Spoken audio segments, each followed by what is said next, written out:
تو آئیے میں چند باتیں اب شیطان کے تعلق سے، اس کی علانیہ دشمنی ہم سے، اور اس کا اصل مقصد کیا ہے، اور اس کی چالوں سے کیسے بچا جائے، یہ چند باتیں انشاءاللہ عزیز آج کے اس لیکچر میں، آج کے اس درس میں، آج کی اس تقریر میں آپ کے سامنے رکھنے کی جو میں کوشش کروں گا۔ ہم سمجھتے ہیں، ہم سب جانتے ہیں، شیطان شروعات سے ہمارا دشمن ہے، اور نبی اکرم صلی اللہ علیہ وسلم فرمایا کہ جب اللہ رب العزت آدم علیہ السلام کو اپنے ہاتھوں سے بنا رہا تھا تو شیطان وہاں گھومتا تھا۔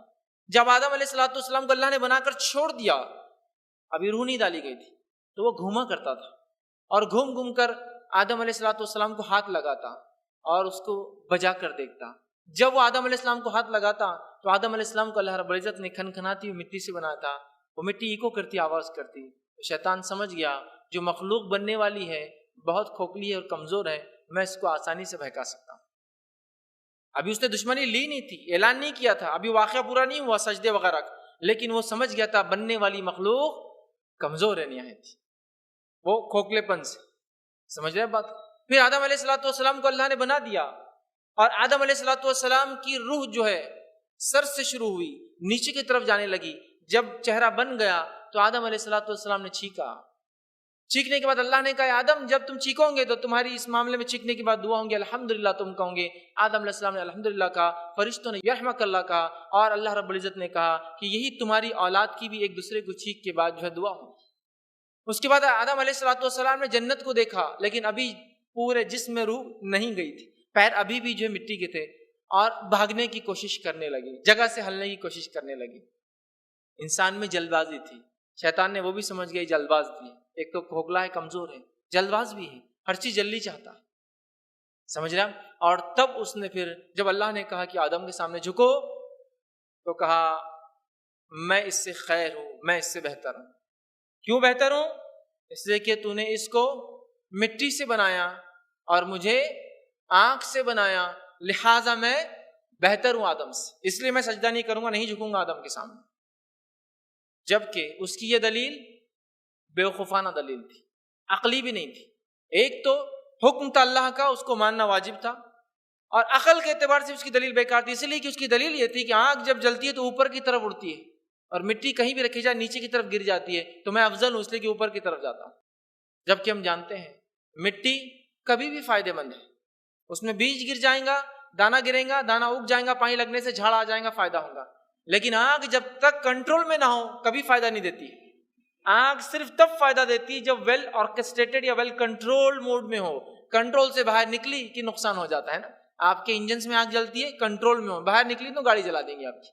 کنٹرول میں ہو تبھی فائدہ دیتی ہے، لیکن مٹی فائدہ ہی دیتی، پڑے رہیں گی سوکھیں گی تو تیمم کر سکتے آپ اس سے، گیلی ہو جائیں کیچڑ بنیں گی تو چیزیں بن سکتی برتن وغیرہ، یا بیج گر جائے تو اگ سکتا ہے۔ تو اس کی عقلی دلیل بھی درست نہیں تھی۔ ایک تو شریعت نے کہہ دیا تو عقل لڑانے کی ضرورت ہی نہیں تھی اس کو، اللہ نے جب حکم دیا تو اب سوال ہی نہیں آتا۔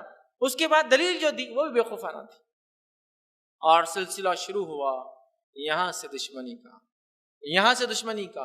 اور جب اللہ نے اسے دھتکار دیا، ملعون قرار دیا، لعنتی قرار دیا، تمام خیر سے محروم کر دیا، جنت سے نکال دیا، تو اس نے اللہ رب العزت سے مہلت مانگی، چھوٹ مانگی، ڈھیل مانگی کہ اللہ مجھے ڈھیل دی جائے۔ اور اللہ رب العزت نے بہت ساری جگہ اس واقعے کو نقل کیا جہاں شیطان نے ڈھیل مانگی یاد رکھی، اور اللہ رب العزت فرماتا ہے اس بات کو جو اس نے ڈھیل مانگی، سورہ ہجر سورہ نمبر 15، تو اللہ رب العزت نے شیطان کے قول کو بیان کیا، اور شیطان نے کہا قال ربی فانظرنی الی یوم یبعثون، اے میرے رب مجھے مہلت دی جائے ان کے دوبارہ اٹھائے جانے تک۔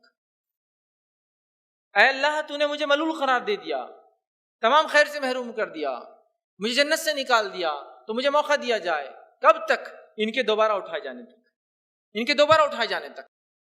اللہ رب العزت نے کہا قال فإنک من المنذرین، جا تجھے موقع دیا گیا، ڈھیل دی گئی ان کے دوبارہ اٹھائے جانے تک۔ مطلب انسان کے دوبارہ اٹھائے جانے تک شیطان یہ زندہ رہنے والا ہے، یہ زندہ رہنے والا ہے، چونکہ وہ بہکائیں گا لوگوں کو۔ اس کو ڈھیل دی گئی، پھر اللہ رب العزت نے فرمایا کہ اسے ڈھیل دے دی گئی اور کہا جا تجھے ڈھیل دی گئی ان کے دوبارہ اٹھائے جانے تک۔ تو یہاں ایک مسئلہ یہ پتا چلا کہ شیطان یہ جانتا تھا کہ دعا صرف اللہ قبول کرتا ہے، شیطان یہ جانتا تھا کہ اللہ تعالیٰ دعاؤں کو سیدھے بھی قبول کرتا ہے، اسی لیے سیدھے گیا اور کہا اللہ مجھے دوبارہ اٹھنے کا موقع دیا جائے۔ اللہ نے کہا تجھے موقع دیا گیا، دوبارہ ان کے اٹھائے جانے تک ڈھیل دی گئی۔ اور شیطان کو موقع دیا گیا قیامت تک۔ اس لیے شیطان کی چالیں بہت خطرناک ہوتی ہے۔ اس بات کو ہم یاد رکھیں، ایک نسل کو اگر نہیں بگاڑ سکا نا تو آنے والی 10 نسلوں کا پلان کر کے آتا ہے۔ جب وہ دیکھ لیتا ہے تقویٰ پرہیزگاری تو اس نسل کو نہیں خراب کرتا ہے، پھر ایک چھوٹی برائی دے کر جاتا ہے اگلی نسل کو اس سے بڑی اور اس سے بڑی۔ اگر اس بات کو سمجھنا ہے تو نوح علیہ السلام کی قوم سے پہلے جو حالات ہوئے کہ آپ کی قوم مشرک ہو گئی تھی، کفر کرتی تھی، لیکن اس سے پہلے حالات یہ تھے کہ وہ توحید پر تھے۔ آدم علیہ السلام کے بعد 10 نسلوں تک، 10 جنریشن تک توحید پر تھے سارے لوگ۔ اس کے بعد شیطان نے دیکھا یہ لوگ نہیں بھٹکنے والے، تو آ کر اس نے ایک نمونہ دیا کہ کچھ نیک لوگ تھے، تو آ کر لوگوں سے کہا دیکھو یہ نیک لوگ ہیں تمہارے، اچھے لوگ ہیں۔ جب وہ نسل میں سے وہ لوگ چلے گئے، انتقال کر گئے، تو آ کر کہا کیوں نہ تم ان کے مجسمے وغیرہ کچھ بنا لو تاکہ ان کو دیکھ کر تمہیں یاد آ جائے یہ نیک لوگ تھے اور تم بھی نیکی کرو۔ لوگوں نے مجسمے بنا دیے۔ اگلی نسل آئی تو آ کر کہا ان مجسموں کو کیوں نہ سڑکوں پہ لگا دو، یہ نیک لوگ تھے تاکہ ان کو دیکھ کر تمہیں تقویٰ پرہیزگاری نیکی یاد آئے۔ لوگوں نے سڑکوں پہ نصب کر دیا تاکہ چلتے پھرتے ان نیک لوگوں کو دیکھ کر وہ نیکی کرے۔ اس کے بعد ایک نسل اور آئی تو اس نے آ کر کہا، جو نسل چلے گی پہلی، کسی کو نہیں پتا مجسمے کیوں تھے، تو آ کر کہا کیا تم نہیں جانتے ہو تمہارے باپ دادا اسی کی عبادت کرتے تھے، اور پھر شرک اور کفر عام ہو گیا لوگوں میں۔ تو اگر ایک کو نہیں بہکا سکا، لینڈ آتا ہے وہ نسلوں کو بہکاتا ہے، اس لیے کہ اس کا تجربہ بہت بڑا ہے، آدم علیہ السلام سے لے کر آخری انسان تک وہ رہنے والا، یاد رکھیں۔ تو لہٰذا ہمیشہ اللہ رب العزت سے شیطان کی چال بازیوں سے ہمیں پناہ مانگنی چاہیے، ٹھیک ہے۔ تو یہاں جو ہے شیطان جو ہے دیکھیے اللہ رب العزت نے اس کی دشمنی کے تعلق سے وضاحت کر دی، یاد رکھیے۔ اب یہ دشمنی شیطان کی انسان سے علانیہ ہے، یاد رکھیے علانیہ ہے، اور شیطان کو انسان کا دشمن قرار دے کر انسانوں کو یہ حکم دیا گیا کہ شیطان جو ہے اسے اپنا دشمن تصور کرو۔ مطلب ہمیں شیطان کے بارے میں اللہ رب العزت نے قرآن میں خبر دی، اور خبر دے کر یہ کہا کہ تم جو ہے اس سے بچو، اس لیے کہ یہ تمہارا علانیہ اوپن انیمی ہے، عدو مبین ہے، یہ اوپن انیمی ہے، چھپا ہوا نہیں ہے، یہ کلیئر تمہارا انیمی ہے، اور تم اپنی نفوس کو، اپنی نفسوں کو اس سے بچاؤ۔ اور اللہ رب العزت نے اس بات کو بیان کر دیا سورہ فاطر سورہ نمبر 35 آیت نمبر 6 میں اللہ فرماتا ہے کہ شیطان تمہارا دشمن ہے اور تم اس کو دشمن جانو کہ وہ تو چاہتا ہے کہ اپنے آپ کو اور اس کے ٹولے اور گروہ کو بھڑکتی آنکھ کا ایندھن بنا دے۔ شیطان کا مقصد کیا ہے؟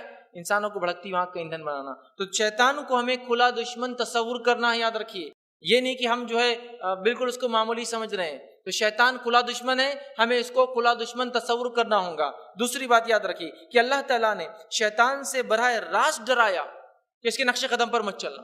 اللہ تعالیٰ نے شیطان سے ہمیں براہ راست، ایک تو کہا کلیئر انیمی ہے، سیکنڈ براہ راست ڈرایا، ڈرو اس سے، اس کی چال بازیوں سے، اس کی خطوات، اس کے قدم سے قدم نہ ملاؤ۔ اور اللہ رب العزت نے اس حکم کو قرآن کے سورہ بقرہ میں یوں دیا، یا ایھا الذین آمنوا ادخلوا فی السلم کافۃ ولا تتبعوا خطوات الشیطان انہ لکم عدو مبین، کہ اے وہ لوگوں جو ایمان لائے ہو اسلام میں پورے کے پورے داخل ہو جاؤ اور شیطان کی خطوات قدم بقدم نہ چلنا۔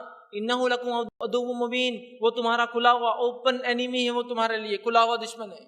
تو یہاں اللہ نے خود ڈرایا، ایک تو پہلے وضاحت کر دی کہ اس کو اپنا دشمن تصور کرو، دوسرا اللہ رب العزت نے اپنی کتاب میں ڈرایا کہ یہ کھلا دشمن ہے اور خطرناک ہے تمہارے لیے، اس کے قدم بقدم نہ چلو، اس کے طریقوں پہ نہ چلو، اس کے بہکاؤ میں نہ آؤ، اس کے وساوس کو جو ہے اپنے اندر جو ہے سمانے نہ دو، یا اس کے عادی نہ بن جاؤ، یا اس پر عمل کرنے والے نہ بن جاؤ، اس کا حکم دیا۔ تیسری چیز یاد رکھنا ہے شیطان کے تعلق سے، وہ یہ کہ اللہ تعالیٰ نے نہ صرف شیطان سے ڈرایا بلکہ اس کے شر اور فتنے سے بچنے کے لیے مختلف تدابیر بھی بتا دی۔ ایک تو ڈکلیئر کیا انیمی ہے، سیکنڈ فیز میں جو اللہ رب العزت نے خود ڈرایا اس سے، اور تھرڈ اللہ رب العزت نے خود حل بھی دے دیا۔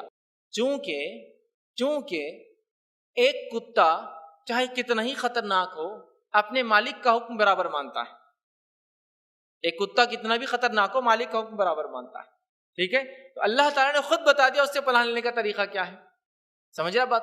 تو بتا دیا، اور اللہ رب العزت نے ہمیں تاکید کر دی کہ دیکھو اس کے قدم بقدم نہ چلنا، اس کے خلاف یہ کام کرنا، وہ تدبیریں کیا انشاءاللہ میں آخر میں ضرور رکھوں کیسے اس سے بچا جائے انشاءاللہ۔ اب آئیے آگے بڑھتے ہیں، شیطان سے متعلق بعض حقائق کو پہلے ہم سمجھ لیں، ریالٹیز کو ہم سمجھ لیں تاکہ اس کی دشمنی کو ہم سمجھ سکے اور پھر اس کے خلاف کام کریں۔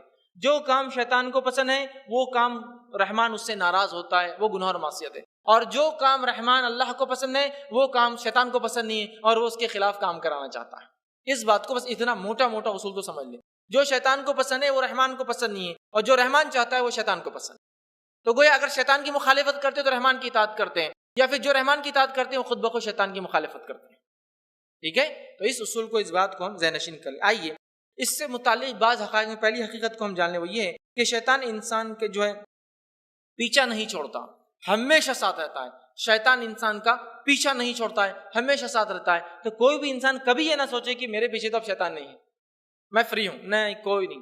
یاد رکھیں، بہت سارے لوگ بولتے ہیں کہ اگر مسلمان حق پر ہے تو پھر ان میں اتنا انتشار کیوں؟ اس لیے کہ ہم جانتے ہیں انتشار ہم میں ہی ہوگا، اس لیے کہ باقیوں کو تو شیطان نے پہلے سے راستے سے ہٹا دیا، حق پر سے ہٹا دیا۔ اب جس کو ہٹانا ہے اس میں انتشار ڈالیں گے نا، نیچرل ہے، نیچرل ہے۔ بہت سے لوگ بولتے ہیں اگر آپ حق پر ہے تو اختلاف کیوں آپ میں؟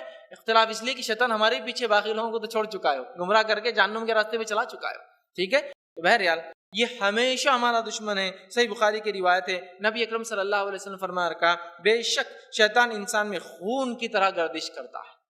شیطان انسان میں خون کی طرح گردش کرتا ہے، مطلب ہر وقت موجود ہے آپ کے پیچھے۔ تو کوئی انسان اپنے آپ کو بری نہ سمجھے، یہ نہ سمجھے کہ بس مجھے تو شیطان نہیں بھگا سکتا، میں تو یہ خاندان سے ہوں، ولیوں کے خاندان سے ہوں، فلاں ہوں، یہ پہن لیتا ہوں، وہ ٹھوک لیتا ہوں، وہ لٹکا، شیطان سے دور نہیں ہو ہی نہیں سکتا۔ شیطان انسان میں خون کی طرح دوڑتا ہے، تو کبھی وہ ہمارا پیچھا نہیں چھوڑے گا، اس بات کو پہلے ہم کلیئر سمجھ لیں۔ سیکنڈ چیز کی حقیقتوں میں وہی ہے، شیطان ہمارا ایسا دشمن ہے جسے ہم نہیں دیکھ سکتے اور وہ ہم کو دیکھ سکتا ہے۔ دشمن کی خطرناک ہونے میں حالانکہ اوپن ہے لیکن چھپا ہوا ہے، ہڈن ہے۔ تو مسئلہ یہ ہے کہ ہے کھلا لیکن چھپا ہوا ہے، نفس میں وسوسے ڈالتا ہے، خون کی طرح دوڑتا ہے نا، اور انسانوں کو کبھی کبھار شکلوں میں آ کر بھی بہکاتا ہے، راستے بتاتا ہے۔ جیسا مشرکین مکہ، جب نبی اکرم صلی اللہ علیہ وسلم ایک بار وفود مدینے سے آ رہے تھے، ابھی ہجرت نہیں ہوئی تھی، بات کرتے تھے تو شیطان آ کر وادی میں چلا دیتا تھا، ارے محمد صلی اللہ علیہ وسلم یہاں بیٹھے۔ وہ بھی کرتا ہے، فزیکلی بھی آتا تھا۔ تو آپ صلی اللہ علیہ وسلم فرمایا یہ فلاں شیطان ہے وادی کا، یہ بتا رہا ہے چلو یہاں سے اب مجلس برخاست کرو، تاکہ مدینے کے جو انصار آ رہے تھے ان کو پہلے سال کچھ لوگ آئے، دوسرے سال کچھ لوگ آئے، پھر تیسرے سال بات ہوئی اور آپ صلی اللہ علیہ وسلم نے ہجرت کی۔ سمجھ رہے ہیں بات؟ وہ حج کو آیا کر، تو وہاں فزیکل بھی آیا۔ ٹھیک ہے، تو شیطان جو ہے وہ ہمیں دیکھ سکتا ہے، ہم اس کو دیکھ نہیں سکتے، اور اس بات کو اللہ رب العزت نے قرآن کے اندر یوں بیان کیا اور فرمایا اِنَّهُ يَرَاكُمْ هُوَ قَبِيلُهُ مِنْ حَيْثُ لَا تَرَوْنَهُمْ، وہ اور اس کی اولاد تمہیں ایسی جگہ سے دیکھتے ہیں جہاں تم انہیں نہیں دیکھ سکتے ہو۔ اس بات کی وضاحت اللہ رب العزت نے سورہ اعراف سورہ نمبر 7 آیت نمبر 27 کے اندر۔ تو وہ ہمیں دیکھتے ہیں، اس کی اولاد دیکھتی ہے، ہم نہیں دیکھ سکتے۔ اس حقیقت کو ہم ذہن میں رکھیں۔ تیسرا، شیطان اکیلا نہیں ہے بلکہ جن اور انس میں سے اس کے کئی چیلے چپاٹے ہیں۔ شیطان اکیلا نہیں ہے، تو ایک تو اینیمی ہے اوپن، ہمیشہ ساتھ رہتا ہے، دکھتا نہیں ہے، اور ساتھ میں کیسا ہے؟ اللہ رب العزت فرماتا ہے اکیلا نہیں ہے، جنوں اور انسانوں میں سے اس کی کئی بڑی بڑی ٹولیاں ہیں۔ یاد رکھیے، جس کے تعلق سے ہم جانتے ہیں، اللہ رب العزت نے سورہ انعام سورہ نمبر 6 آیت نمبر 112 میں فرمایا اور کہا کہ جو شیطان ہے، اور اسی طرح ہم نے شیطان صفت انسانوں اور جنوں کو ہر نبی کا دشمن بنا دیا۔ انبیاء کے پیچھے ہر شیطان صفت، مطلب شیطانوں میں سے اور انسانوں میں سے دشمن ہوتے تھے جو ان کے پیچھے لگ جاتے تھے، اور آگے اللہ نے فرمایا دشمن بنا دیا جو دھوکہ دینے کی غرض سے کچھ خوش آئندہ باتیں کرتے تھے۔ دھوکہ دینے کی غرض سے جو لوگ ایمان لاتے یا انبیاء جن کو بات کرتے، اچھی اچھی باتیں کر کے ان کو بہکانے کی کوشش کرتے۔ تو یہاں کہا کہ ہم نے انسانوں میں سے اور جنوں میں سے انبیاءوں کا جو ہے دشمن بنا دیا کچھ۔ تو گویا شیطان اکیلا نہیں ہے، پوری اس کی فوج ہے، اور صحیح مسلم کی ایک روایت ہے، طویل حدیث ہے، مختصر حصہ اس کا ایک مفہوم آپ کے سامنے رکھتا ہوں، یہ ہے کہ شیطان نے اپنا عرش لگا دیا ہے ایک پانی کے اوپر، وہاں سانپ لوٹتے ہیں اور وہ وہاں بیٹھتا ہے، اور روز اس کے چیلے جو ہے وہ جا کر مختلف کام کر کے آتے ہیں اور آ کر رپورٹ پیش کرتے ہیں۔ ایک کہتا ہے میں نے آج فلاں کام کیا، تو وہ کہتا تو نے کچھ بھی نہیں کیا۔ پھر دوسرا کہتا آ کر میں نے فلاں کام کیا، وہ کہتا تو نے بھی کچھ خاص نہیں کیا۔ تیسرا آ کر کہتا ہے آج میں کئی دنوں سے میاں بیوی کے پیچھے پڑا رہا اور آج طلاق کرا کر چھوڑ دیا۔ تو شیطان، ایک روایت میں آتا ہے شیطان اس کو نزدیک بلاتا ہے اور اس کی پیٹھ تھپ تھپاتا ہے، اور ایک میں صحیح مسلم کی روایت میں کہتا ہے بڑا واہ تو نے کچھ کیا ہے آج، تو نے کچھ کیا ہے، اور ایک میں کہ گلے لگا کر کہتا ہے تو نے کچھ کیا آج، باقی سب تو ایسے ہی تھے۔ اس لیے کہ جب دو لوگوں میں طلاق ہوتی ہے تو دو فرد نہیں لڑتے ہیں، دو خاندان زندگی بھر اور نسلوں در نسل لڑتے ہیں۔ جو فیملیز کا ڈسپیوٹ ہے نا، دو لوگوں میں جھگڑا ہوگا تو دو لوگ لڑیں گے۔ میاں بیوی میں جب ہوتا ہے آپ کو پتا ہے نا کتنا مسئلہ ہوتا ہے، دو خاندان اور ان کی نسل اگر بچے ہیں تو وہ بھی برباد ہو جاتے ہیں۔ خوش ہوتا ہے، تو گویا اکیلا نہیں ہے، چیلے چپاٹے ہیں، ڈیلی رپورٹنگ ہوتی ہے اور ان سے کام لیتا ہے۔ اسی طرح کچھ حقیقتوں میں سے حقیقت شیطان کی یہ ہے، شیطان ہر وقت ہر انسان کے ساتھ ہوتا ہے اور اس کو گمراہ کرتا ہے. فوج بھی ہے، ہر وقت ہر انسان کے ساتھ ہوتا ہے، گمراہ کرتا ہے. اور اس کے تعلق سے جو بات آتی ہے وہ یہ ہے کہ نبی اکرم صلی اللہ علیہ وسلم نے فرمایا، اور حدیث کے الفاظ صحیح مسلم کے یوں ہیں، ایک ساتھی جنوں میں سے اور ایک ساتھی فرشتوں میں سے ہر انسان کے ساتھ ہوتا ہے. ایک ساتھی جنوں میں سے اور ایک ساتھی فرشتوں میں سے ہر انسان کے ساتھ ہوتا ہے. جو جنوں میں سے ہوتا ہے وہ انسان میں وسوسے ڈال کے بہکاتا ہے، جو فرشتوں میں سے ہوتا ہے وہ نیک خیالات لاتا ہے انسان کے اندر. معلوم ہر انسان ساتھ ہوتا ہے. ایک جن ہمزاد بولتے ہیں اس کو رمضان میں قارین، وہ ہمیشہ وسوسے، اور دوسرا اچھا. تو آپ صلی اللہ علیہ وسلم نے فرمایا وہ سب کو بہکاتا ہے. صحابہ نے کہا اللہ کے رسول کیا آپ کے ساتھ بھی ہے؟ سب کے ساتھ ہے تم؟ تو کہا ہاں ایک میرے ساتھ بھی ہے، لیکن اللہ رب العزت نے مجھے اس پر غلبہ دے دیا اور وہ بشرف ایمان ہو گیا، مطلب اس نے اسلام لا لیا. اب مجھے اچھائی کے علاوہ کوئی حکم ہی نہیں دیتا ہے، لیکن باقی سب کا، میرا اور آپ کا اور ہر انسان کا، برائی کا حکم دیتا ہے. وسوس آپ دل میں دیکھیے، کئی محسوس کر سکتے برائی اچھائی ایک ساتھ آئی. مثال دوں آپ کو، چھوٹی سی مثال دیتا ہوں. جو لوگ اس گیم کو کھیلتے دیکھتے برا نہ مانے، لیکن ایک مثال ہے. آپ کرکٹ دیکھ رہے ہیں، اور پہلے تو ایک زمانہ تھا 5 دن چلتا تھا، پھر 3 دن کا ہوا، پھر 1 دن کا ہوا، اور اب 2 گھنٹے 2.5 گھنٹے میں نپٹ جا رہا ہے معاملہ. ٹھیک ہے، تو اس میں اور بھی کم معاملہ ہے، کم وقت میں بڑے بڑے کام ہو جاتے ہیں. اب آپ بیٹھے اور اذان ہو رہی ہے، نماز کے لیے بلایا جا رہا ہے، ابھی تو 15 منٹ باقی ہے. جہاں 20 منٹ کا وقت اور جہاں آدھے گھنٹے کا بھی تو آدھا گھنٹہ باقی. ابھی دیکھ لیتا ہوں. اب ٹائم آ گیا، ارے اقامت ہو رہی، ارے ابھی تو اقامت ہو رہی، 4 رکعت والی جماعت ہے، آخری بھی تو مل سکتی. بیٹھو ابھی دیکھتے رہو، بیٹھو کہاں جا رہے ہو؟ اٹھ کے مین سین چلا جائے گا. مین اگر شارٹ چلا گیا تو کیسا ہوگا؟ پھر آخرت میں تو جواب بھی تو دینا ہے نا. ہم نے دیکھا تھا اللہ یہ 6 مارا اور یہ ہم گواہ ہے اس پر کہ یہ 6 ایسا گیا تھا، وہ ہوا تھا نا. ارے رک جاؤ تھوڑا سا، پھر بیٹھے. اب ارے سلام کا وقت آ گیا، آخری رکعت آ گئی، ابھی تو ظہر ہے نا، یہ عصر تک وقت باقی ہے، ابھی تو اول وقت میں جماعت ہوئی تھی. الگ سے انفرادی پڑھ لینا، جماعت کی کیا ضرورت ہے؟ چل بیٹھ جاتا ہوں. پھر آپ بیٹھ گئے، پھر اگلا سین چالو ہے. اب اگلا سین چالو ہونے کے بعد وہ پھر آ گیا، ارے عصر کے قریب آ گئے، چونکہ لمبا چل رہا، عصر کے قریب آ گئے، ابھی تو عصر ہے، قضا کر لینا، کیا ایشو ہے، کیا مسئلہ ہے؟ اور دیکھ رہے آپ کیسے دل میں آتے ہیں. لیکن وہیں اگر ایک انسان میں تھوڑا بہت بھی ایمان کا جذبہ ہو تو ایک دوسرا خیال آتا ہے، کیا کر رہے ہو، اٹھو، نماز اول ہے. یہ چیز ہوتے رہیں گے، وہ کشمکش محسوس بھی کر سکتا ہے. لیکن کچھ لوگ وہ بھی محسوس نہیں، کیونکہ وہ سوچتے ہی نہیں اس تعلق سے. بہرحال تو وہ کیا کرتا ہے، ہمارے اندر خون کیسا ہوتا ہے اور ہم کو جو بہکاتا ہے. یاد رکھیے، اور اسی بات کو جو حدیث میں آتا ہے کہ ایک بہکاتا ہے اور فرشتہ جو اچھے خیالات لاتا ہے، اور اللہ کے رسول صلی اللہ علیہ وسلم کے ساتھ تھا لیکن ایمان لاتا. 5ویں حقیقت شیطان کے تعلق سے جاننا ہے وہ یہ، قیامت کے روز شیطان کسی فریادی کی نہیں سننے والا.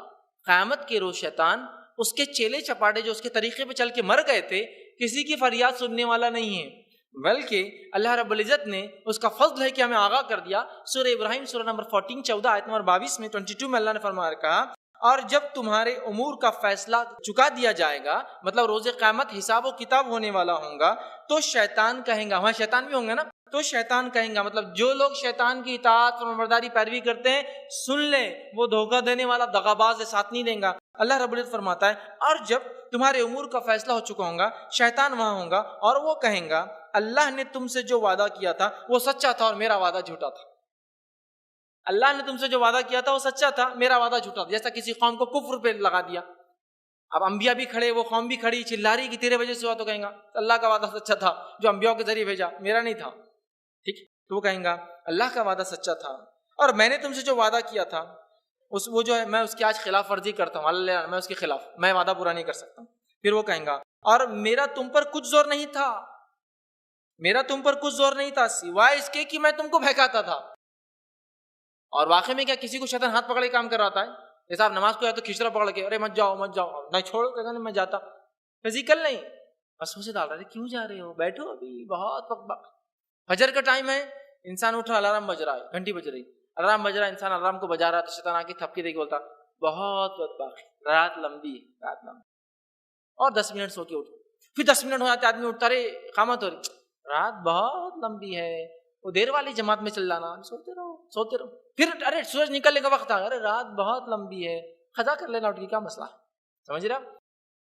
تو یہاں جو وہ کہیں گا اے اللہ میں خلاف ورزی کرتا ہوں اور میرا تم پر کچھ زور نہیں تھا سوائے اس کے کہ میں نے تمہیں اپنی طرف بلایا تھا تو تم نے میری بات کو مان لیا، لہٰذا مجھے ملامت مت کرو آج، بلکہ اپنے آپ کو ملامت کرو۔ میں تمہاری فریاد کر سکتا ہوں اور نہ تم میری فریاد کر سکتے ہو۔ آج نہ میں اللہ کے سامنے کچھ کروں گا نہ تم میرے کر سکتے ہو۔ اس سے پہلے جو تم مجھے اللہ کا شریک بناتے رہے ہو میں اس کا انکار کرتا ہوں۔ آج جو تم میری عبادت کر کے آئے اور دنیا میں سارے لوگ جو اللہ کو چھوڑ کے عبادت کرتے ہو شیطان کی کرتے ہیں، آج میں بری ہوں تمہارے شرک سے، اس لیے کہ اللہ کی ذات میں کوئی شریک ہے ہی نہیں۔ وہاں کلیئر کر کے اپنے آپ کو بازو کر لیں گے، جہنم میں تو جائیں گا ہی وہ، لیکن ہزاروں لاکھوں اور بلینز کو اپنے ساتھ لے کر چلا جائے۔ سمجھ رہے ہیں بات کو؟ یہاں وضاحت ہو گئی، اس کی حقیقت بتا دی گئی کہ وہ قیامت کے دن ساتھ چھوڑ دیں گا ان لوگوں کا جو اس کی مان کے آئے تھے۔ جیسے کہ ایک انسان ہے، غصے میں ہے، عورتوں کے ساتھ ہی بہت ہوتا ہے، غصے میں آ گئے سسرالی رشتہ داروں کو بتاتی میں مزہ، شیطان آ جاتا ہے، تیل اٹھا کے ڈال لو، جب آگ لگیں گی تو ان کو پتا چلے گا کیا ہوتا ہے۔ ہاں بہت اچھی مشورہ دے رہے تم، بہت رائٹ۔ غصہ آ گیا، جوش آ گیا، آدمی عورت آگے بڑھ کے تیل ڈال لیا، اب میں جلا لوں گی۔ اب سب بول رہے نہیں بیٹے غلطی ہوگی معاف کر دو۔ شیطان بولتا ارے اس سے کچھ نہیں ہوتا، گاڑی کھینچ دو، پھر تھوڑا بہت برن آ جائے گا لیکن زندگی بھر زندگی اچھی ہو جائیں گی تمہاری۔ اور بس اس نے کھینچ دیا، جب جلنا شروع ہوا اور موت سے قریب جب انسان مطلب اب اس کو بچنے کا چانس نہیں ہے تو شیطان آ کر بولتا میرا کام تو بہکانا تھا، جو ڈیسیجن تھا تمہارا تھا۔ سمجھ رہے آپ؟ یہ کرتا ایک آدمی غصے میں، غصہ آ گیا، شیطان اور بہکاتا ارے غصے سے کیا ہوں گا، اٹھا دے ہاتھ اس کے اوپر، اٹھا، اس کے بغیر نہیں سمجھنے والا ہو۔ اب آپ نے ہاتھ اٹھا دیا، ارے ہاتھ سے کیا ہو رہا، اس کو ابھی بھی گھور رہا ہو، نکال کوئی چیز، اٹھا ایسے کوئی لکڑی وغیرہ یہ فلاں چیز دے اس کو، مار، ارے آنکھ پہ کیوں مارتا، سر پہ مارا، زندگی بھر یاد رہے گا۔ مار دیا، سامنے والا مر گیا، زندگی بھر پچھتاتا ہے۔ شیطان بولتا ہے اب آرام سے جا کے اندر کھاتے رہو فری کی روٹیاں، میں تو چلا، میرا کام۔ اور انسان ندامت کی، اللہ کیا ہو گیا، میں نہیں کرنا چاہتا۔ خطرناک ہے، ٹھیک ہے۔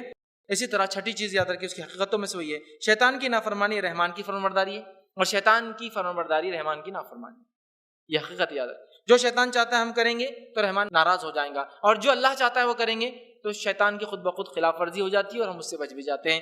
تو یہ حقیقتوں کو ہم یاد رکھیں۔ اب شیطان کا مقصد کیا ہے؟ شیطان کا مقصد کیا ہے؟ میں شیطان کے مقاصد کئی ہیں، اس میں صرف ایک باٹم لائن جس کو بولتے ہیں نا آخری مقصد، جو سب سے ٹاپ موسٹ اس کا مقصد ہے وہ بتا دیتا ہوں۔ وہ سمجھ گئے تو ہم سب سمجھ گئے شیطان کے بارے میں۔ اس کا مقصد کیا ہے؟ اللہ رب العزت نے سورہ فاطر سورہ نمبر 35 آیت نمبر 6 میں بیان کر فرمایا وہ تو چاہتا ہے اپنے آپ کو اور اپنے ٹولے کو، اپنے حزب کو، اپنے گروہ کو، اپنے ماننے والوں کو، اپنے فرمانبرداروں کو جن پر وہ وحی بھی کرتا ہے، ان کو بہکاتا ہے، ان کو بولتا بھی ہے، ان کو کیا کرے؟ لیکون من اصحاب السعیر، بھڑکتی ہوئی آنکھ کا ایندھن بنا دے، دہکتی ہوئی آنکھ، شعلے مارتی ہوئی آنکھ کا ایندھن بنا دے۔ تو شیطان کا مقصد کیا ہے؟ ہم لوگوں کو جنت سے نکال کر جہنم میں لے جانا۔ بس ایک مقصد سمجھ گئے تو باقی چیز اب اس سارے مقصد ذیلی ہے اس کے، پھر باقی جو بھی کراتا ہے نا اس کے لیے کراتا ہے، جو بھی کراتا ہے اس کے لیے کراتا ہے۔ جیسا وہ قوم میں آ کے پہلے پتلے بنایا، مقصد جہنم تھا لیکن پہلی قوم کو نہیں بہکا سکا، وہ جانتا تھا اس میں متقی پرہیزگار۔ دوسری قوم کو آ کے بولا ارے مجسموں کی عبادت کرتے تھے، لے گیا ان کو۔ تو ریئل اس کا مقصد صرف اور صرف انسانوں کو جہنم کا ایندھن بنانا، اس بات کو ہم سمجھے، یاد رکھیں۔ تو وہ چند حقائق تھے 5 سے 6 میں نے آپ کے سامنے رکھے، یہ اس کا حقیقی مقصد ہے۔ ایک ہی مقصد میں زیادہ تفصیل میں نہیں جانا، مقصد ہے۔ اب اس سے بچنے کی تدبیر کیا ہے؟ ہاؤ ٹو سیف گارڈ، اپنے آپ کو پروٹیکشن کیسا کرے، بچائے کیسے؟ بس چند پوائنٹ سے اور بات کو میں ختم کروں گا۔ پہلا ایک اصول آپ یاد رکھ لیجیے۔ ایک مرتبہ ایک ٹیچر بیٹھے تھے، استاد بیٹھے تھے اور اپنے شاگردوں سے جو علم سیکھنے آئے تھے ان سے سوال کیا، اگر تم کسی کے گھر کے پاس سے جاؤ اور وہاں اس کا کتا تم پر بھونکتا ہو تم کیا کرو گے؟ تو کہا ہم اس کو استاد ہکا لیں گے، کہا پھر آ جائیں گے، کہا استاد پھر ہکا لیں گے، کہا پھر آ جائیں گے، کہا استاد پھر ہکا لیں گے، تو کہا کتنے بار ہکا لوں گے؟ اس سے اچھا کتے کے مالک کو آواز دو کہ اپنے کتے کو کنٹرول میں رکھے۔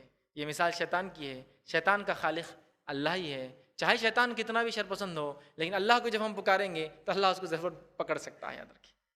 ہم ورنہ 10 بار اس کو ڈائریکٹ اٹیک کریں گے، وہ بار بار آئیں گے، کتا بھونکتے رہیں گا، لیکن جب کتے کا مالک اس کو روک لیں گا پھر وہ حملہ نہیں کر سکتا۔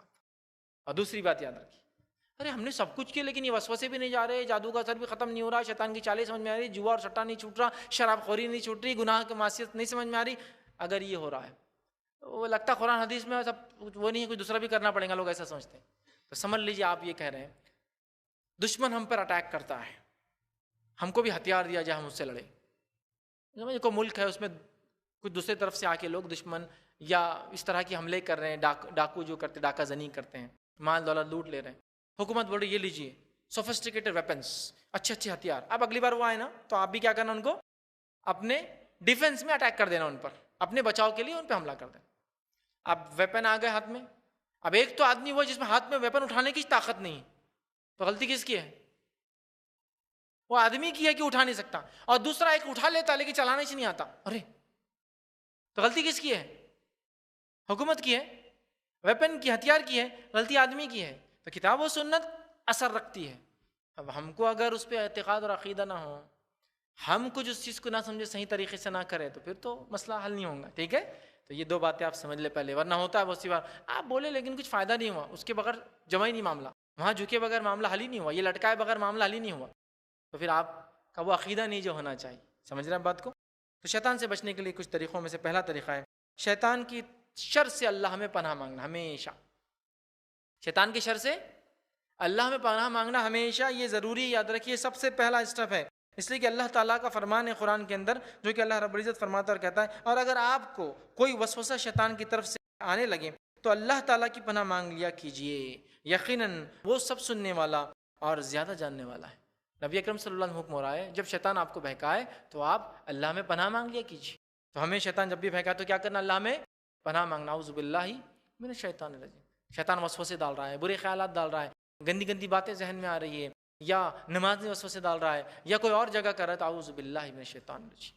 یا ڈر لگ رہا ہے وہ کسی چیز سے کہ یہاں شیطان کو جن وغیرہ ہے، اعوذ باللہ من الشیطان. اللہ میں پناہ مانگی، رحمان کے اندر چلے جائیے اس کی پناہ میں، تو شیطان خود بخود دور ہو جاتا ہے اندر کی. سمجھا اس بات کو؟ تو یہ پہلی چیز. دوسرا، اللہ تعالیٰ کا ذکر کرتے رہنا ہمیشہ. غافل مت ہوئیے کبھی بھی. اللہ کے ذکر سے غافل ہوئے کہ شیطان سوار ہوا. بہت سے لوگ ہوتے ہیں نا، ہدایت بولنے کے بعد بھی نہیں سمجھ میں آتا، کیوں؟ شیطان ان پر حاوی ہو جاتا ہے، یاد رکھیے. اور اس حد تک حاوی ہو جاتا ہے کہ ان کا ساتھی نہیں چھوڑتا، ہمیشہ کے لیے ان کا ساتھی بن جاتا ہے. تو شیطان کو اپنی نفس پہ حاوی مت ہونے دیجیے. اللہ کے ذکر میں مشغول رہیے. اللہ کا ذکر جب بندہ نہیں کرتا ہے تو شیطان اس عمل میں داخل ہوتا ہے. نبی اکرم صلی اللہ علیہ وسلم فرماتے ہیں جب کوئی شخص کھانے کے لیے بیٹھتا ہے، اللہ کا ذکر نہیں کرتا، شیطان بھی کھانے میں شامل. گھر کے دروازے کھولتا ہے، بسم اللہ نہیں پڑھتا، اللہ کا ذکر نہیں کرتا، بسم اللہ نہیں پڑھتا، شیطان چیلوں سے کہتا ہے رہنے کا انتظام ہے. کھاتے وقت نہیں پڑھتا تو کہتا ہے کھانے کا بھی انتظام ہے. سمجھا؟ نبی اکرم صلی اللہ علیہ وسلم تشریف فرمائے، ایک صحابی کھانا کھا رہے، اللہ کے رسول صلی اللہ علیہ وسلم کے چہرے کو دیکھ کر مسکرائے. کہا اللہ کے رسول صلی اللہ علیہ وسلم آپ کیوں مسکرائے مجھے دیکھ؟ تو کہا تم نے کھانے کے بیچ میں بسم اللہ پڑھا نا، شروع میں نہیں پڑھے؟ کہا نہیں پڑھا. تو کہا میں دیکھ رہا تھا جب سے تمہارے بازو شیطان بھی کھا رہا تھا، جب تم نے بسم اللہ پڑھا تو اس نے خے کر کے بھاگ گیا وہاں سے. تو آپ صلی اللہ علیہ وسلم دیکھا اس کو تو کہا اس لیے مسکرایا میں. ساتھ ہوتا ہے یاد رکھیے. کھانا کھا رہے بسم اللہ نہیں، بے برکت کھانا. دروازہ کھولے بسم اللہ نہیں، گھر بے برکت. کوئی چیز کھول رہے ہیں بسم اللہ نہیں، بے برکت وہ چیز. یاد ہر چیز میں بسم اللہ. عام زبان میں کہو تو بسم اللہ ایک ماسٹر کی ہے ہر چیز سے. کچھ دعا یاد نہیں تو بسم اللہ کافی. اب ایک دن میں نے ایسے ہی کہا لوگوں سے کچھ دعا نہیں آتا بسم اللہ پڑھنا یا ہر وقت پڑھنا. تو ایک صاحب بول رہا اب کیا دوا کھاتے وقت بھی بسم اللہ پڑھنا؟ کیا بولے دوا میں برکت آ جائیں گی. تو میں نے کہا آپ دوا شفا کے لیے کھا رہے یا بیماری کے لیے کھا رہے؟ تو بولے شفا کے لیے. تو شفا میں برکت ہوں گی. عجیب و غریب لوگوں کا مزاج ہے، کچھ بھی کچھ مسائل لاتے ہیں. بولے دوا کھاتے وقت نہیں پڑھنا، بولے باقی سب جگہ پڑھنا. کیوں؟ تو بولے بیماری بڑھ جائیں گی. تو بیماری کے رد کے لیے دوا کھاتے ہیں نا، تو دوا میں برکت ہوں گی بیماری میں ہوں گی؟ دوا میں ہوں گی. بسم اللہ بسم اللہ، اللہ کے نام سے ہر کام کو یاد رکھیے کرنا چاہیے. اور ذکر چھوٹی چھوٹی دعائیں گھر سے نکلتے وقت، گھر میں آتے وقت، مسجد میں داخل، مسجد سے نکلے، بیت الخلاء میں گئے، بیت الخلاء سے نکلے، تمام جگہوں کے لیے نبی اکرم صلی اللہ علیہ وسلم بہت چھوٹی چھوٹی دعائیں، وہ ذکر میں مشغول رہنا ہے. اس لیے کہ جو شخص اپنے آپ کو ذکر سے دور کر لیتا ہے شیطان اس پہ زبردست انداز سے حاوی ہو جاتا ہے. یاد رکھیے اس تعلق سے بہت ساری باتیں. صرف ایک روایت رکھتا ہوں. نبی اکرم صلی اللہ علیہ وسلم فرمایا، صحیح بخاری کی روایت آپ نے فرمایا، تم میں سے کوئی جب سو جاتا ہے تو شیطان اس کی گدی پر جو ہے 3 گرہیں لگا دیتا ہے. اس کی گدی پر 3 گرہیں لگا دیتا ہے، 3 گاٹیں لگا دیتا ہے. اور ہر گاٹ کی جگہ پر جو مارتے ہوئے کہتا ہے رات لمبی ہے سو جاؤ، رات لمبی ہے سو جاؤ. جب گاٹیں مارتا ہے رات میں کرتا ہے سوتے وقت. تو جب انسان پھر اگر وہ بیدار ہو، اگر انسان فجر میں اٹھ گیا تو ٹھیک، تو اگر پھر بیدار ہو جائے اور اللہ کا ذکر کرے تو 1 گرہ کھل جاتی ہے. رات میں مار دیتا ہو تاکہ انسان سو بولتا رات بہت لمبی سوتے رہو. جب فجر میں اٹھ کے انسان اللہ کا ذکر کرتا تو 1 گاٹ کھل جاتی ہے. پھر فرمایا اگر اٹھ کر وضو کرے تو دوسری گاٹ بھی کھل جاتی ہے، اور اس کے بعد نماز پڑھ لے فجر کی تو تیسری گرہ بھی کھل جاتی ہے. تمام گرہیں کھل جاتی ہے. مطلب اگر ایسا کرتا ہے تو خوش ہوں گا، اچھے مزاج سے رہیں گا. اگر ایسا نہیں کرتا ہے تو دن بھر بد مزاج اور سستی میں گزرے گا. جو لوگ فجر نہیں پڑھتے نا، بد مزاج، سستی میں دن گزرتا ان کا، چڑ چڑ چڑ چڑ، ہر چیز میں چڑ چڑ اور سستی، ارے سستی آ رہی بس. ابھی فجر 10 بجے تک سو کے اٹھا، پھر بولتا سستی آ رہی، ظہر کے بعد پھر جا کے سو جاتا میں. پھر ظہر کے بعد اثر میں آیا، مطلب اثر مغرب تک پہنچا، پھر مغرب کا بولتا ہے بہت سستی آ رہی میرے کو. حالات یہ رہتی، تو سستی آ جاتی ہے ورنہ دن بھر. یاد رکھیے. تیسری چیز جو ہمیں کرنا ہے، گھروں میں سورۃ البقرہ کی تلاوت کرنا ہے. اس لیے کہ نبی اکرم صلی اللہ علیہ وسلم نے فرمایا اور کہا، تم اپنے گھروں کو قبرستان نہ بناؤ اور ان میں قرآن پڑھا کرو، کیونکہ جس گھر میں سورۃ البقرہ پڑھی جاتی ہے اس میں شیطان بھاگ جاتا ہے، نہیں رہتا. یاد رکھیے. اور یہ صحیح مسلم کی روایت. سورۃ البقرہ کی تلاوت، شیطان ہمارے گھروں میں انشاءاللہ نہیں آئے گا. پانچویں چیز، با جماعت نماز کی پابندی. با جماعت، ذکر میں تو ساری چیزیں داخل ہو گئی، قرآن پڑھنا، دیگر چیزیں. سورہ بقرہ خاص تھا شیطان کے اعتبار سے، اور یہاں با جماعت نماز کی پابندی. ابو داؤد، سنن ابو داؤد اور سنن نسائی کی روایت ہے. نبی اکرم صلی اللہ علیہ وسلم فرمایا، کہا جس بستی میں جب 3 آدمی ہوں اور وہ با جماعت نماز نہیں ادا کریں تو شیطان ان پر غالب آ جاتا ہے، لہٰذا نماز کو با جماعت پڑھا کرو، کیونکہ بھیڑیا اسی بھیڑ کو اچکتا ہے، شکار بناتا ہے جو ریوڑ سے الگ ہو جاتی ہے. تو با جماعت نماز اگر نہیں ہوتی، 3 لوگ جو بستی میں ہوں تو شیطان اچک لیتا، پھر ان کو دور کر دیتا ایمان سے. یاد رکھیں. ٹھیک ہے. تو با جماعت نماز پڑھنا یہ بڑی اہم چیز ہے. اسی طرح جماعی جب آتی ہے، اس کو روکنا، جماعی کو نہیں لینا چاہیے، جماعی کو روکنا چاہیے. آئیے سنیے، بخاری کی روایت ہے، نبی اکرم صلی اللہ علیہ وسلم فرمایا، کہا جماعی شیطان کی طرف سے ہوتی ہے، لہٰذا تم میں سے جب کسی شخص کو جماعی آئے تو اس کو حسب استطاعت روکے، لینا نہیں چاہیے، استطاعت روکیے، کیونکہ کوئی شخص جب جماعی لیتا ہے تو شیطان ہنستا ہے. جماعی یوننگ. آج ہمارے پاس مسئلہ یہ ہے، حدیث میں آتا ہے کوئی چھینکے تو کیا کہے؟ الحمدللہ. اس کا جواب بھی دیا جائے، اور جس نے پہلے جواب ذکر کیا تھا الحمدللہ، وہ پھر اس کو جواب دے، ہے نا. اور چھینک لینا چاہیے، سائنٹیفکلی بھی چھینک لینا چاہیے. اور ہم جانتے ہیں جب انسان چھینک لیتا ہے تو اس کا پورا باڈی فنکشن اتنے نینو سیکنڈ، اس سے بھی چھوٹا تعداد میں رک جاتا ہے، ہر چیز ورکنگ رک جاتی ہے، حتیٰ کہ آنکھیں بھی اب بند ہو جاتی ہیں، کہ تو اتنی دیر کے لیے پورا سسٹم شٹ ڈاؤن ہو کے ریسٹارٹ ہوتا ہے. تو ہم شکر ادا کرتے ہیں الحمدللہ چھینک آتے، اور بڑی فائدے مند ہے، بڑی فائدے مند. اب بہت رفتار سے آتی، بہت رفتار سے، اتنی تیز آتی ہے کہ 40 میل فی سیکنڈ کی رفتار سے ہوا نکلتی ہے اندر سے. تو اس کو روکنا خود ناک کو نقصان پہنچاتا ہے اور جسم کو نقصان پہنچاتا ہے، تو اس کو لینا چاہیے. ٹھیک ہے. اور الحمدللہ کہنا چاہیے. اور جمائی کو نہیں لینا چاہیے. یوننگ جمائی بری ہے، سنیزنگ الحمدللہ کا جمائی بری ہے. ہمارے پاس کیا ہے، مجلس میں کوئی چھینک لے تو یار ایٹیکیٹس نہیں ہے، تم کو مینرز نہیں ہے، مجلسوں میں چھینک رہے. اچھا، اور جمائی لینے کا بالکل دھڑلے سے لو ایک دم منہ کھول کے. کیوں؟ جمائی لیں گے تو باس بولیں گے ارے بہت تھک گئے کیا، چل جاؤ، لوگوں کو بتانے کے لیے کہ بہت تھک گیا جمائی لینا ہے. تو چھینکنا ایٹیکیٹس کے خلاف، جمائی لینا ایٹیکیٹس. اس لیے کہ معلوم کیسا ہوں گا ہم تھک گئے. چھینکنا اگر آتی ہے تو لیجئے، جمائی کو روکیے. حدیث میں آتا ہے روکیے، جتنا ہو سکتا ہے روکنا چاہیے. کیوں؟ شیطان جمائی کے ذریعے ابن آدم پہ سستی طاری کرتا ہے، اور جب جمائی لیتے تو ہنستا ہے کھڑ کے. کس نے جمائی لے لیا مطلب سستی آ گئی، سستی آئیں گی تو سارے کام خراب کر دیں گے. سمجھے آپ بات کو؟ روکنا چاہیے. بچپن سے بچوں کو تعلیم دیجیے، خود بھی اس کو روکنے کی کوشش کریں. ٹھیک ہے. اسی طرح جو ہے مختلف موقعوں پر دعاؤں کا اہتمام کرنا تاکہ شیطان ہمیں نہ بہکا سکے، خاص طور سے جہاں وہ جو ہے بہکاتا ہے. اسی طرح گھروں میں آتے جاتے وقت دعا پڑھنا.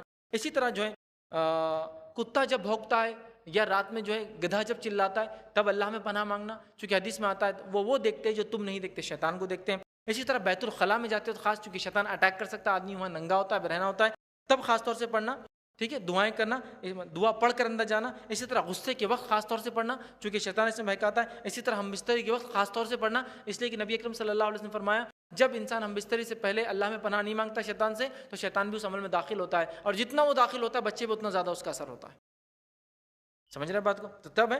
اسی طرح جو ہے کسی نئی وادی، نئی بستی، نئی زمین پہ جاتے وقت اللہ میں پناہ مانگنا. اسی طرح جو گدھا پکارے سیل جامع میں اللہ میں پناہ مانگنا. اسی طرح قرآن پڑھتے وقت اللہ میں پناہ مانگنا، اعوذ باللہ من الشیطان الرجیم پڑھنا چاہیے. تو یہ مقامات ہیں، تو ہم دعا کر کے اپنی نفس کو شیطان سے جو ہے بچا سکتے ہیں، محفوظ کر سکتے ہیں. تو یہ چند باتیں تھیں جو میں نے آپ کو ہمارا اپنے دشمن کو پہچانیے، اپنے حقیقی دشمن کو پہچانیے اس تعلق سے رکھی. پہلے ہم نے شیطان کی حقیقتیں دیکھی، سیکنڈ اس کا مقصد دیکھا جہنم میں لے جانا، تیسرا ہم نے دیکھا اس کی چالیں کیا ہوتی، اور چوتھی بات جو میں نے آپ کے سامنے رکھی اس کی چالوں سے کیسے بچا جائے. یہ چند باتیں تھیں جو شیطان سے، اپنے دشمن سے بچنے کے تعلق سے میں نے آپ کے سامنے رکھی. ہمیں چاہیے کہ ان باتوں کو ہم ذہن میں رکھیں. اور یہی نہیں، کہیں اور حدیث میں آتا ہے کہ ایسے طریقے سے بچ سکتے ہیں، ایسے سے بچ سکتے ہیں. کہیں اور اس کی چالیں جو ہے میں نے اس وقت میں جو مناسب تھا، جو مختصر انداز سے وہ چیزیں آپ کے سامنے رکھی، مطالعہ کرنے سے انشاءاللہ اور بہت ساری باتیں ہمارے سامنے آئیں گی، اس کو پڑھنا چاہیے، اس لیے کہ اپنے دشمن کو ہمیں پہچاننا ہے، اپنی دنیا بھی سنوارنا ہے انشاءاللہ، اور آخرت بھی ہمیں جو ہے سنوارنا ہے۔ تو ہمیں شیطان سے بچنا چاہیے، اور اللہ رب العزت نے جو باتیں بتائی اس پہ عمل کرے، خود بخود شیطان کی مخالفت ہوتی ہے، اور اگر ہم جو ہے رحمان کی مخالفت کریں، گناہ اور معصیتی کام کرے، خود بخود شیطان کی اطاعت ہوتی ہے، تو لہٰذا ہم اللہ جو کہتا ہے فرماتا کریں، تو خود شیطان کی انشاءاللہ عزیز مخالفت ہوتی چلی جاتی ہے۔ میں اپنی بات کو اسی پر ختم کروں گا۔ اللہ رب العزت سے آخر میں دعا ہے کہ اللہ سبحانہ تعالیٰ ہم تمام کو شیطان کے ہر مکر و فریب اور چال سے محفوظ رکھے، ہم تمام کو جو ہے شیطان کی زندگی میں اور موت کے وقت چالوں سے جو ہے محفوظ رکھے، ہم تمام کو جو ہے اپنی پناہ، حفظ اور امان میں ہمیشہ رکھے، اور ہمیں امت مسلمہ کو اس کی چالوں کو سمجھ کر اس کا دفاع کرنے کی توفیق عطا فرمائے، جب تک ہمیں زندہ رکھے، اسلام اور ایمان پر زندہ رکھے، خاتمہ ہمارا ایمان پر ہو۔ وآخر دعوانا ان الحمدللہ رب العالمین، سبحان ربک رب العزت عما یصفون وسلام علی المرسلین والحمد للہ رب العالمین۔